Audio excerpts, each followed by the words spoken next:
자, 종목 분석 및 추천드리는 시간 이어보도록 하겠습니다. 일단 말씀 올리기 전에 저희 무료 추천드린 종목들은 모두 유튜브를 통해서 카페에 올려드리고 있습니다. 일단 유튜브에 먼저 올려드리고요. 이 내역들을 엑셀 파일로 정리해서 카페에 올려드리고 있으니 참고해 주시면 감사하겠고, 이 내역들은 저희 유튜브 제목 아래 상세 페이지를 참고해 주시거나, 자, 이렇게 네이버에 왕심심 카페 검색해 주시면 맨 위 상단에 저희 카페가 뜹니다. 들어와 주셔서 체크해 주시면 감사하겠고요. 여기에 올라가는 내역들은 모두 이 엑셀 파일에 기인한 겁니다. 21년도부터 현재까지 2년 좀 안 되는 기간 동안 저희가 기재를 해오고 있고, 21년도 1월달 이제 추천 날짜, 종목명, 매수가, 최고가 수익률, 승패 여부 등이 기록이 되어 있습니다. 21년도 데이터를 일단 쭉 살펴보시게 되면 누적 데이터는 1월부터 12월달까지 누적 합계 3624.83% 기록했고요. 1100승 89패, 1189개 표본 92.5% 승률을 날린 바가 있습니다. 자, 그리고 최근까지 이제 다시 건너와가지고 1월부터 5월달까지 일단 내역을 먼저 보시면 6828.56% 기록했고요. 365승 15패, 380개 표본 96% 승률을 날리고 있습니다. 이 내역들이 아직 좀 업데이트가 덜 된 부분이 있기 때문에 업데이트해서 자정 안으로 올려드리도록 하겠습니다. 자, 영상을 찍는 시점으로 마지막 분석입니다. 일단 노비데이즈와 저희 신성 ENG 두 종목을 좀 체크해 볼 텐데, 모비데이즈 같은 경우는 오늘 굉장히 많이 폭락을 했습니다만 보시는 것처럼 양봉으로 어쨌든 마감을 한 그런 모습이고요. 또 신성 ENG는 굉장히 좋은 흐름을 이어가면서 우상향하고 있습니다. 자, 관련해서 이슈 체크를 좀 하면서 또 대응법도 말씀드리도록 할 텐데, 일단 첫 번째 신성 ENG 먼저 보겠고요. 일단 간단히 차트적으로 먼저 말씀드리면, 신성 ENG는 사실 꺾였어야 되는 흐름일 수도 있다라고 보여지는데 잘 가고 있어요. 그러니까 무슨 말이냐면, 양봉 형성이 되고 기존 추세가 턴어라운드 되면서 우상향하는 건 맞지만 약간의 좀 페이스를 오버한 듯한 모습이 보여졌고요. 2300 라인은 종가 기준 돌파 마감하지 못하면서 3일, 4일 정도 횡보를 이어갔습니다. 그리고 이 날 같은 경우 이제 6월 첫째 거래날 보시면 십자 도치 캔들을 기록했는데, 보통 고점으로 이렇게 올라가다가 십자 도치가 나오면 그 다음날의 종가가 어떻게 되느냐에 따라 주가가 하락하기도 오르기도 합니다. 근데 다행히도 둘째 날이 음봉 떴지만 그럼에도 종가는 높이면서 우상향 전환됐고요. 그리고 어제 같은 경우는 보시는 것처럼 영망치 형성하고, 또 오늘도 약간의 도치 알딸딸하게 형성합니다. 즉, 이게 가는 게 맞나 싶으면서도 계속 가고 있는 그런 흐름인 거죠. 이에 대해서 어떻게 대응하면 좋을지 일단 이슈 체크해보고 대응법도 말씀 올리도록 하겠습니다. 자, 종목 신성 ENG입니다. 클린룸 전문 기업입니다. 그래서 반도체, 디스플레이 등 장비 정보 및 사업 실적 내용 나와 있습니다. 시가총액은 5천억이고요.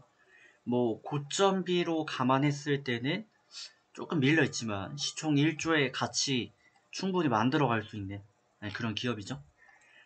추가적으로 기업 내용 좀 더 보시면, 업종은 다이오드, 트랜지스터, 유사 반도체 소자 제조업입니다. 제품 사업은 말씀드렸던 이제 클린룸, 청정, 환경사업, 유틸리티, 여기에 추가적으로 공기청정기라든지 태양광, 태양전지 모듈 등의 사업을 영위 중입니다. 최근에 이슈되는 부분을 보시면 태양광 사업이 부각되고 있다, 패널 관세 면제에 이슈를 보이고 있다 라는 내용들이 대거 나와 있습니다. 신재생 에너지가 오늘 특히 또 반등을 이어왔고요. 신성 ENG도 같은 맥락에서 이해하시면 될 것 같습니다. 자, 그럼 흐름이 잘 이어지고 있습니다. 단일성 이슈인 줄 알았지만 이게 계속 이어지고 있고요. 유가가 오르지만 반대로 얘기하면 다른 영상에서도 말씀을 드렸지만, 유가가 오른다는 거는 유가의 종말이라는 얘기죠. 푸틴이 전쟁을 지금 일으켰다라는데, 이게 만약에 10년이나 20년 후였다면 일으킬 수 있는 전쟁인가? 아니라는 거죠.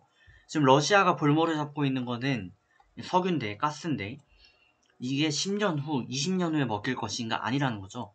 그 말은즉슨 지금이 가장 유가의 파워가 셀 때고, 그 말은즉슨 향후 태양광이라든지 풍력 등 신재생 에너지의 가치가 더 높아질 것을 의미한다라는 부분인 거죠. 자, 그럼 중요한 건 대응이 되겠습니다. 원래는 일본 기준 5일선도 라인이 잘 맞습니다. 하지만 종목의 변동성이 굉장히 커요. 하이 웨이브 패턴을 보이고 있기 때문에 자칫 잘못하면 이런 패턴이 나올 수도 있어요. 이건 모르는 겁니다. 장대 음봉이 형성될 수도 있기 때문에 분봉 기준 대응을 좀 추천해 드리겠고, 분봉을 기준으로 현재 지지받고 있는 포인트를 저희가 체크하면 대응이 크게 무리가 없습니다. 그게 바로 10분봉 122평 라인이죠. 물론 좀 더 횡보를 이어가거나 약간 밀렸다 올라가는 이런 패턴이 나타날 경우에는 122평을 분명 이탈할 겁니다. 하지만 그럼에도 저희는 지키는 전략, 기존에 가지고 가시는 분들은 지키는 전략, 그리고 조금 높이 매수하셨다라고 하시는 분들은 손실을 적게 가져가는 전략을 취하실 수밖에 없기 때문에 10분봉 122평 대응을 추천드리고요. 이탈 마감 시 매도, 그러지 않으면 가져가시고요. 이탈 마감 후 매도하고 나서 다시 122평 돌파 마감한다? 재매수해서 가시면 되겠죠. 약간 번거로울 수 있는 케이스는 뭐 이런 케이스가 될 수 있을 것 같아요. 근데 이때와 현재 기준점은 다릅니다.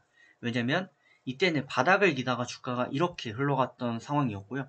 지금의 주가는 이렇게 급등하면서 고점을 지금 지키기 위해서 다분한 노력을 이어오고 있는 상황이기 때문에 주된 지지 포인트가 122평으로 이전되었다라는 부분 체크하시면 좋을 것 같습니다.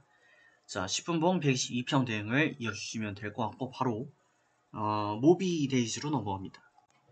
네, 모비 데이즈인데요. 딱 봐도 뭔가 사연이 많아 보이는 그런 패턴입니다. 차트만 봐도 그게 눈에 선하게 들어오는 것 같고, 상장된 것만 따졌을 때는 이제 21년도 해서 지금 2년차 들어가고 있는 기업입니다.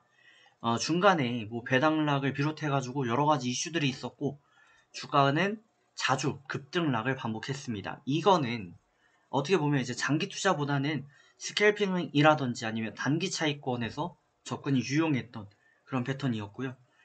흐름상 급등락을 반복했는데 지금 기존 하단까지 다시 내려온 상황이죠. 하지만 거래는 또 지금 역사상 최대로 터져 있습니다. 관련된 이슈 체크를 좀 해보고요. 과연 여기까지 다시 올라올 수 있는지 살펴보겠습니다. 자, 종목명 모비데이즈입니다. 시총이 3,680억대를 기록하고 있습니다. 모비데이즈를 많이 들어보진 못하셨을 것 같아요. 자, 기업 자체는 광고 대행업 업종을 영위 중에 있고, 제품 사업이 이제 광고 대행, 전자상 거래, 소프트웨어 개발 공급 사업을 영위하고 있습니다. 그래서 여기도 내용이 좀 나오는데, 모바일 광고, 게임 마케팅, 해외 마케팅 등 내용이 있죠. 자, 모비데이즈가 오늘 변동을 강하게 키웠던 이유는 바로 이 내용입니다. 자, 모비데이즈 코스닥 스펙 합병 상장으로 오늘 첫날 급락했다라는 내용이에요. 그러니까 오늘 새롭게 이제 상장된 기업이고요. 뭐 이슈는 다른 이슈들이 있지만 제일 큰 건 아무래도 합병 상장했다라는 내용입니다. 그러면 저희가 차트에 대한 의문을 좀 풀어보면요. 하나금융 10주로 스펙과 합병 상장했다라고 합니다. 합병 상장을 한 케이스는 우회 상장이에요. 기업 자체를 처음부터 상장할 수도 있지만 이게 약간 번거롭거나 뭐 여러가지 요인으로 인해서 합병 상장하는 경우가 있습니다. 그 합병하기 위해서 껍질이 필요한데 그 껍질이 스펙주인 거죠. 하나금융에서 운영하는 17호 스펙주를 이용해서 상장이 된 거고, 이 상장이 되면서 하나금융 스펙이 주가가 1700대까지 기록을 했었지만 이후 급등락을 반복했고요. 합병에 성공하면서 그 이슈가 이제 소멸이 된 거죠.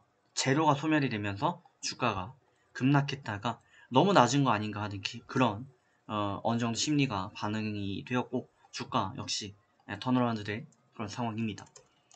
이 스펙주 상장은 뭐 의견이 여러 가지가 있습니다. 여러 가지 있는데 어쨌든 뭐 기업 입장에서 봤을 때는 긍정적으로 봐야 되겠죠. 자, 그런 상황이고, 변동은 오늘도 키웠고 상장된 지 얼마 안 됐으니까 앞으로도 키울 겁니다. 스펙주에 대해서 어디까지 좀 자세히 말씀드려야 되나 싶은데, 일단 뭐 간단히만 그냥 말씀드리면, 스펙주는 말 그대로 그냥 껍데기입니다. 어떤 기업이 상장되기 위해서 부화해야 되는데 부화할 알이 없는 거죠. 해서 그 알, 껍데기를 자처한 거고, 대신에 이 스펙주는 보시는 것처럼 상장 기대감이 반영이 되면 주가가 이렇게 올라옵니다. 이에 따른 뭐 차익 충분히 또 노려볼 수가 있는 거죠. 간단히 말씀을 좀 드리고, 그러면 앞으로 어떻게 대응을 좀 이어가면 좋을까요? 일단 오늘 상장되었고 뭐 추가적으로 저희가 볼 수 있는 흐름은 다소 제한적이다 봐야 됩니다. 하지만 그럼에도 흐름을 놓고 봤을 때 10분봉 기준 현재 2100 라인, 또 60분봉을 기준으로 봤을 때도 하단 잘 유지가 되고 있거든요. 웬만하면 상장된 당일날 형성했던 저가는 웬만하면 깨지 않으려는 그런 노력은 이어집니다. 해서 라인 이탈 마감 시 매도, 그러지 않는다면 좀 더 지켜볼 필요가 있지 않나라고 보여지고요. 기업에 대해서 자세히 좀 모르잖아요. 이런 경우는 아무래도 전자공시 시스템 이용하셔서, 이게 금융감독원에서 운영한 사이트거든요. 다트를 들어가시면 이 기업이 상장하기 위해서 IPO 기업 공개를 합니다. 나는 이러이러하기 때문에 상장되어야 한다라는 거를 어필을 하는데, 지금 모비데이즈도 비슷한 케이스라고 볼 수 있거든요. IPO를 본격적으로 하진 않았기 때문에 스펙 합병이라 내용이 많진 않은데, 최근 이제 22년도 3월달에 분기 보고서, 이게 5월 10일날 발표된 게 있습니다. 이거를 체크하시면 어떤 기업인지 좀 보실 수가 있어요. 팁을 좀 드리자면, 여기서 아무거나 보시면 안 되고 사업의 내용 중에 사업의 개요, 이 부분에 자세히 나와 있습니다. 합병 형태, 당사는 이제 영업 양수 혹은 지분 취득 등이 아닌 순수 합병 방식으로 여러 가지 내용이 이렇게 나와 있습니다. 간이 합병이나 소규모 합병을 할 수 없다 라고 나와 있고, 또 사업의 내용도 좀 보면 좋을 것 같은데, 합병 대상과 규모 해서 500억, 1000억대 이런 내용들이 이어지고 있고요. 이제 미래성장 동력 이런 것들을 이제 체크하시면서 대응하시면 되죠. 9대 전략 해가지고 5G 이동통신, 지능형 로봇, 맞춤형 웰니스케어 등 이런 빅데이터나 지능형 반도체 등에 기반을 하고 있습니다. 그래서 이 이미지표가 이제 대표적인 것 같네요. 이런 식의 지금 기업 자체가 마케팅 등이 관련되어 있으니까 쭉 보시면 될 것 같습니다. 그래서 시장 전망 써 있고요. 이거는 사실 많은 분들께서 안 보게 되지만, 특히 장기적으로 특히 전망하고 대응하고 투자하려고 한다면 기본적으로 봐야 되는 그런 이슈 중에 하나거든요. 그래서 참고하시면 좋을 것 같습니다. 제가 시간 관계상 많은 부분을 이렇게 보지 못하고 또 압축적으로 말씀드리려다 보니까 전달이 좀 용이하지 않았던 것 같긴 한데, 시간이 되면 추후에 다시 또 말씀을 좀 드리도록 하겠고요. 저도 익숙하진 않습니다. 해서 좀 더 익숙해진 후에 추가 영상 또 올려드리도록 할 테니 참고하시면 좋을 것 같습니다. 네, 그럼 좋은 결과 만들어 가시고 다음 시간에 뵙겠습니다.